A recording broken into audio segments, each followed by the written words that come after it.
Hello and greetings to my wise and knowledgeable panels, Dr. Jeefferie, Dr. Syahriza, and Dr. Chang Siang Yee. I am David Anthony Baboo, and today I'll be presenting to you about my final year project with the title of Preparation and Characterization of Windowless Polyaniline and Graphene Oxide-based Electrodes for Supercapacitors, which was done in the form of a critical review, and this project was supervised by Prof. Ashadi. Without further ado, I'll be proceeding with my presentation.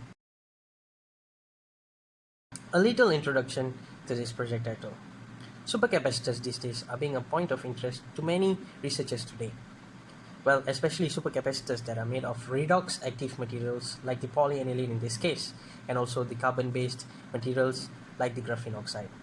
Well, these two materials will be combined and made into a composite, and this composite will then be fabricated into an electrode of a supercapacitor, and then we'll be characterizing the electrode and then analyzing its structural properties and also the electrochemical properties and how this composite can contribute to the making of a high performance supercapacitor. There are two problem statements for this project title.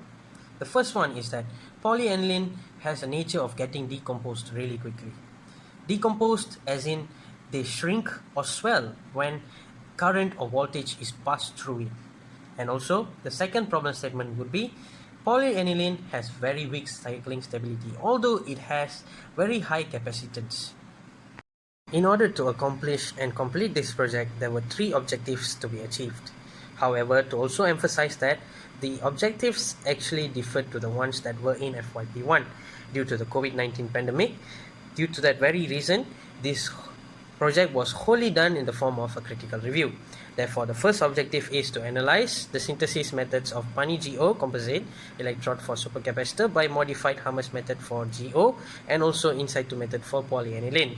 Whereas the second objective is to conduct morphological analysis by using SEM for the structural analysis and also characterization using XRD and Raman spectroscopy. The third objective is to understand the workability of the supercapacitor by means of electrochemical performance, as in cyclic voltammetry and galvanostatic charge and discharge. Next, just a touch through the literature review in terms of morphological and structural properties. One thing that we could learn here is that GO has folds in it because of its lamellar structure, whereas polyaniline or PANI has fibrous kind of structure. So when these two materials are brought together, they form a lot of wrinkles, folds and pores, which actually benefit it or the supercapacitor in holding a lot of charges. Another run through the literature review in terms of electrochemical performance that was done through cyclic voltammetry. One thing that we could understand here is that when PANI and graphene is brought together, they produce really good cyclic voltammetry results. So good results mean that they have high scanning rates or high scanning range in the graph. So this actually produces a graph with a high or large area. So that actually interconnects with cycling stability. So when the graph is high, therefore cycling stability is good. So with that being said, two things are achieved here, which is high current density during charge and discharging and also high specific capacitance. Now coming into methodology, which actually starts with the synthesis of graphene oxide utilizing the modified Hammers method. As you can see in the flowchart, this whole synthesis was actually done by me in the lab. However, I could only manage to synthesize up to graphene oxide, and the remaining processes were all obstructed by the pandemic and the lockdowns and so this is how the graphene oxide was actually synthesized. The second part of the methodology is conducting the critical review method, as I mentioned just now. Now, how I actually implemented this method was by fetching a lot of information from various literatures that were done by many authors, and the informations were all related to this particular project in terms of the methods, the results and analysis that were brought forth by the authors in their literatures. Now what I did after that was compiling all the informations that were fetched, and then I compared them in order to fetch the best information that I could actually apply into my project. Moving into results and discussions, let us first start with the characterization of graphene oxide using XRD and Raman spectroscopy methods. Here there are two journals that are being compared, and both of the journals convey the same information. Now, firstly, in the modified Hammers method, we can notice if we compare the XRD of graphite and XRD of GO, we can notice the graphite's peak will disappear and appear in a different angle, which depicts that there is oxidation process that has occurred. Besides that, another information that has been given here is that every different method of producing GO produces different XRD. For example, improved Hammers method has its own pattern of XRD, and the modified Hammers method has its own pattern of XRD. Now, the oxidation process can be proven here in the Raman spectroscopy in the bottom left picture. Here you can see that the graphite has only one peak, whereas GO has two peaks, which is the D and the G peak. The D peak resembles the defects, or in this case, the defects means that the oxidation of the graphite particles or the carbon atoms, whereas the G peak resembles the vibration of the carbon atoms in graphene. Coming into the second part of the discussion, which is to fabricate an electrode that is binderless and at the same time utilizing the in situ method of polymerization to polymerize the polyaniline. As you can see here, the method here is fired the best method to produce a binderless electrode. This is said because of the astonishing results that was gained from this experiment, or that was written in the literature. There were three methods that were used in the making of these binderless electrodes. That is the electrophoretic deposition method, which is the EPD, and also the floating catalyst chemical vapor deposition method, which is the FCCVD, and also the anodic electropolymerization method, which is the AEP. Coming into the next part of the discussion, which is the characterization of PANI-GO using XRD method. One thing that we can clearly see is that from the two graphs or XRD graphs, the carbon materials XRD graph is at higher intensity than of the PANI composite. Now, why is that said? So when the PANI forms or polymerizes, it tends to cover or grow on the pores on the surfaces of the carbon material. Thereby, it changes the crystal structure of the carbon material. However, it doesn't fully change. It maintains the carbon's characteristics, but it modifies the structure. So therefore, the intensity of the XRD graphs go down.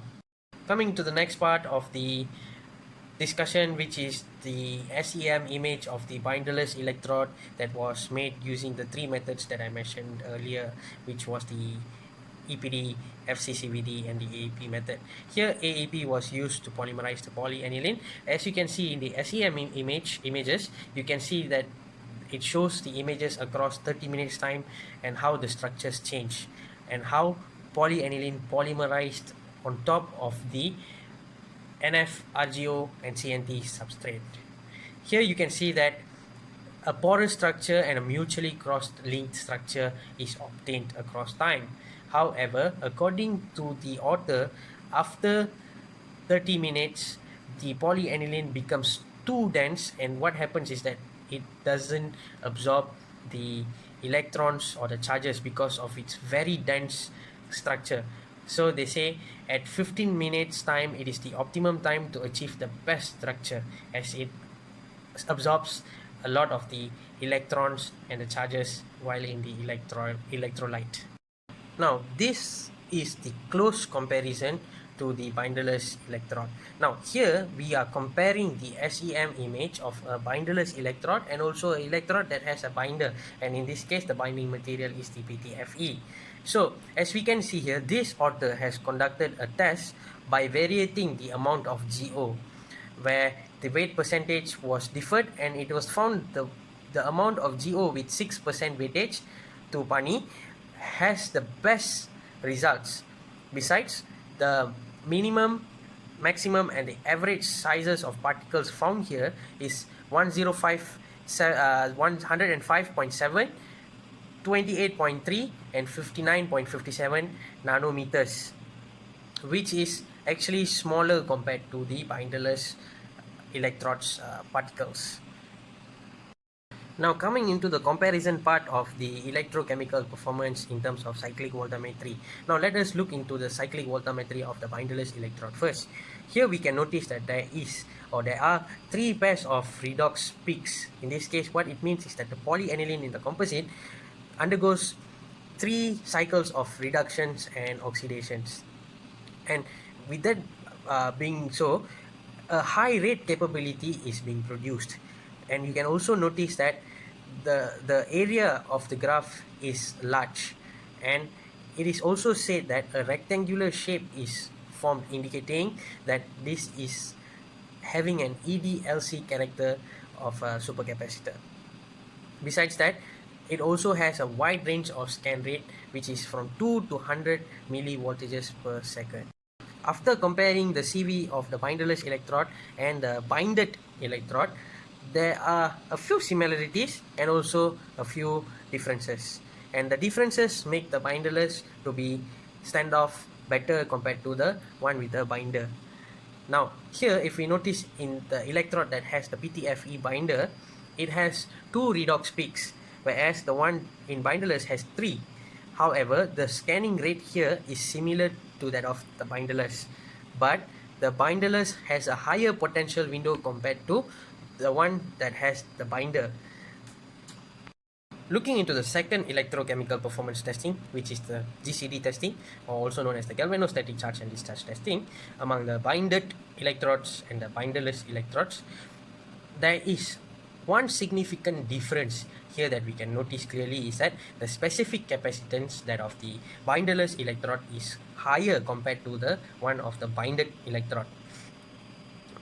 And it is also said that the energy efficiency in the binded electrode is higher compared to that of the one that is binderless. However, the main key factor here is the specific capacitance. The higher the specific capacitance, the more charges or electrons the electrode can hold for a longer period of time. Therefore, the capacitance is higher compared to the one in the one that has the binder material. However, there is a similarity in both the electrodes, where if the density of current increases, the capacitance drops drastically.